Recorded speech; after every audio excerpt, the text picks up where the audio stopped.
Hello everyone, कैसे हैं आप सब। मैं आशा करता हूं आप सभी हमेशा की तरह बढ़िया होंगे और मजे में होंगे। तो एक बार फिर से मैं गुमनाम सर और आप सभी का बहुत बहुत स्वागत है आपके अपने चैनल गुमनाम केमिस्ट्री शायर में। तो बेटा, जैसा कि आप सभी जानते हैं कि अपने चैनल पर 50 डेज एक्सप्रेस चल रहा है। बोर्ड परीक्षा की तैयारी चल रही है बड़ी धूमधाम से, जिसमें 70 में 70 नंबर इजीली आप ले आएंगे अगर आप इस प्लेलिस्ट से पढ़ाई करते हैं केमिस्ट्री के अंदर। अब देखो बेटा, आज 15 दिसंबर है और ये प्लेलिस्ट 11 दिसंबर से चल रहा है। पिछले वीडियो आपको नीचे डिस्क्रिप्शन में टॉप पर लिंक मिल जाएगा, उन्हें जरूर देखना। तो 15 दिसंबर वीडियो नंबर 5 और आज हम पढ़ने वाले चैप्टर विलियन का टॉपिक राउल्ट का नियम और उस पर आधारित आंकिक प्रश्न। तो जल्दी से कॉपी और पेन लेकर बैठ जाइए, चलिए वीडियो को स्टार्ट करते हैं। तो देखिए बेटा, राउल्ट का नियम पहले हम क्या पढ़ते हैं, राउल्ट का नियम। देखो, इसके ऊपर आंकिक प्रश्न भी कर लेंगे। राउल्ट का नियम क्या होता है, देखो पहले मैं आपको बता दूं राउल्ट का नियम। मैंने दो प्रकार से पढ़ाया राउल्ट का नियम।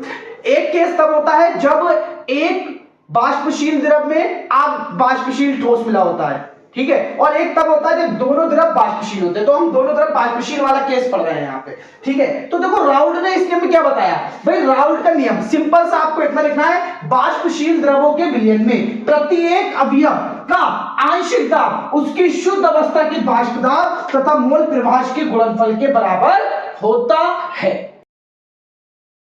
सपोज हमने माना A तथा B दो बाष्पशील द्रव है जिनके शुद्ध अवस्था के बाष्प दाब क्रमशः P0A और P0B है। मोल प्रभाष क्रमशः XA और XB है तथा आंशिक दाब PA और PB है। तो देखो ऐसे करके चीज समझ में नहीं आती, देखो समझने की कोशिश करिए। देखो सपोज मेरे पास ये एक विलियन है और मेरे पास ये दूसरा विलियन है, ठीक है। मैंने इस विलियन को माना A, इसे माना B। अभी दोनों बिल्कुल शुद्ध अवस्था में है। कैसी अवस्था है, शुद्ध अवस्था। इसकी भी शुद्ध है और इसकी भी शुद्ध है। देखो इसकी शुद्ध अवस्था का जो कौन सा दाब, तो इसकी शुद्ध अवस्था का जो बाष्प दाब है वो है P0A और इसकी जो शुद्ध अवस्था का बाष्प दाब है वो है P0B। इसका जो मोल प्रभाज है वो है XA और इसका जो मोल प्रभाज है वो है XB। समझने की कोशिश करिएगा बात को। अब मैंने क्या करा, एक बर्तन लिया और एक बर्तन में इन दोनों को मिला लिया। अब ये विलियन बन गया AB। अब इसमें दोनों मिल गए ना, दोनों तरफ मिल गए। अब जो इनकी शुद्ध अवस्था थी उसको आप भूल जाइए, अब इसकी बात होगी। अब इसमें देखो, इसमें भैया इसमें जो टोटल है, टोटल विलियन का दाब वो तो कहलाएगा PS, वो हमें पता करना है। और जो इसमें दो विलियन है A और B, तो इसमें A का भी दाब होगा आंशिक दाब और B का भी दाब होगा आंशिक दाब, जिसे हमने मान लिया PA और PV। ये वो चीज है जो लेट करके हम चीज को समझ सकते हैं राउल्ट के नियम को, ठीक है। अब इतना होने के बाद में देखो भाई, अब आते हैं वापस से नियम पे। देखो नियम क्या है भाई, बाष्पशील द्रवों के विलयन में प्रत्येक अवयव का आंशिक दाब उसकी शुद्ध अवस्था के बाष्प दाब तथा मोल प्रभाष के गुणनफल के बराबर होता है। अब देखो हमने जो माना है, हमने माना A तथा B दो बाष्पशील द्रव है जिनकी शुद्ध अवस्था के बाष्प दाब जो है वो P0A तथा P0B है और मोल प्रभाष XA और XB है तथा आंशिक दाब PA और PB हो। तो जैसा कि यहां पर मैंने आपको समझाया, अब समझने की कोशिश करिए भाई। देखो PA, अब इस विलयन में इसका जो आंशिक दाब होगा वो इसकी शुद्ध अवस्था के बाष्प दाब और मोल प्रभाज के गुणनफल के बराबर होगा।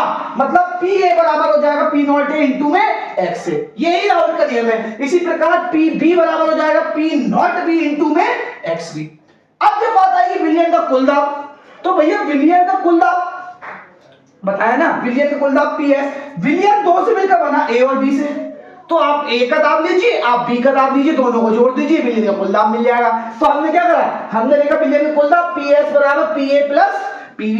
PA का मान P0A इंटू XA, PB का मान P0B इंटू XB। तो ये हो गया आपका विलयन का कुल दाब। इसके ऊपर आंकिक प्रश्न भी आता है, वो कैसे आता है अभी आपको बताते हैं, पहले आप जल्दी से इसे नोट कर लीजिए। देखिए हम एग्जाम की तैयारी करवा रहे हैं, चीजों को समझा नहीं रहे। कम से कम समय में आपको जितना बताया आप उतना लिख कर आइए, एग्जाम में आपकी लंका पार हो जाएगी, ठीक है। जल्दी से आप इसे लिख लीजिए पहले। हो गया बेटा, नोट हो गया, चलिए आगे बढ़ते हैं। देखिए बेटा इस तरीके से क्वेश्चन आएगा। क्वेश्चन क्या दिया वो क्वेश्चन को समझिए पहले।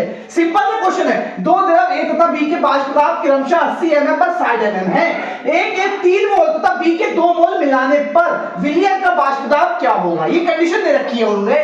देखो बोला है ए तथा बी के बाष्प दाब, इनके बाष्प दाब दे रखे हैं शुद्ध अवस्था के 80 mm और 60 mm है।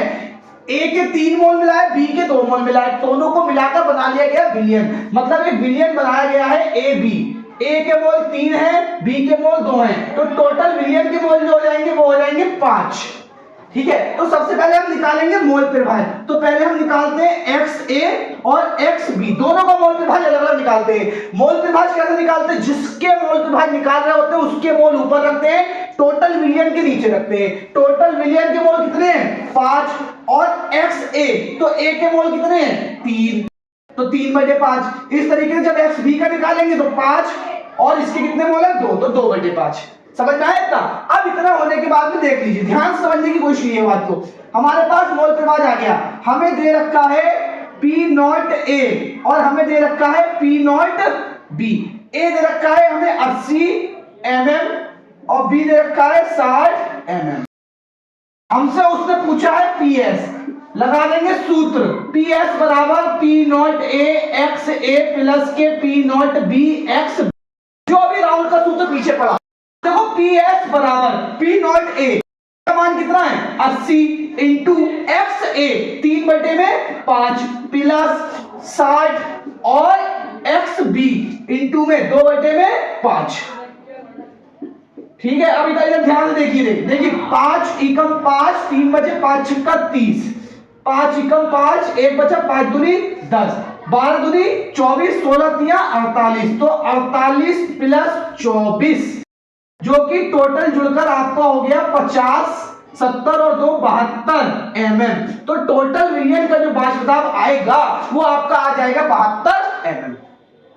इस तरीके से राउल्ट के नियम पर क्वेश्चन आते हैं और इसी के ज्यादा आते हैं, इसीलिए मैंने इसको ज्यादा करवाया। राउल्ट का दूसरा वाला टाइप है, वो भी आप इजीली कर सकते हैं, वो भी बहुत आसान है। देखो मैं मुंह से बोल देता हूं, अगर आप चाहते हैं राउल्ट का वाला नियम लिखना तो वो भी लिख सकते हैं। वो होता है कि राउल्ट के अनुसार, राउल्ट ने ये बताया कि तो राउल्ट का जो प्रथम नियम है वो अगर आप चाहें तो इतना सा ये लिख सकते हैं, उसमें ये होगा कि बाष्प दाब का आपेक्षिक अपनमन, राउल्ट के नियम के अनुसार बाष्प दाब का आपेक्षिक अपनमन विलय के मोल प्रभाज के बराबर होता है, जो कि उसका सूत्र ये बनता है P0 माइनस PS अपॉन में P0 बराबर n अपॉन में n प्लस n।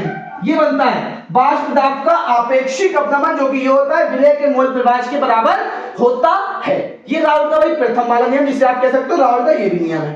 ठीक है, अब एक चीज और, बस थोड़ा सा सुन लीजिए, इसके नीचे एक हेडिंग बनाकर लिख लेना। वो पूछ लेते हैं राउल्ट के नियम की सीमाएं। देखो पहली सीमा, राउल्ट का नियम तनु विलयन पर लागू होता है, केवल तनु विलयन पर लागू होता है। दूसरी सीमा, राउल्ट का नियम वैद्युत अपघट्यों के लिए लागू नहीं होता है। ठीक है, बस इतना कर लेना और ये आपका राउल्ट का नियम और उस पर आधारित आगे प्रश्न हो गया है। तो चलिए मैं आपसे अलविदा लेता हूं, वीडियो को ज्यादा से ज्यादा लोगों तक पहुंचाइए, जिससे वो भी यार केमिस्ट्री में 70 में 70 नंबर इजीली ला सके। फिर मुलाकात होगी आपसे एक नए और धमाकेदार वीडियो के साथ।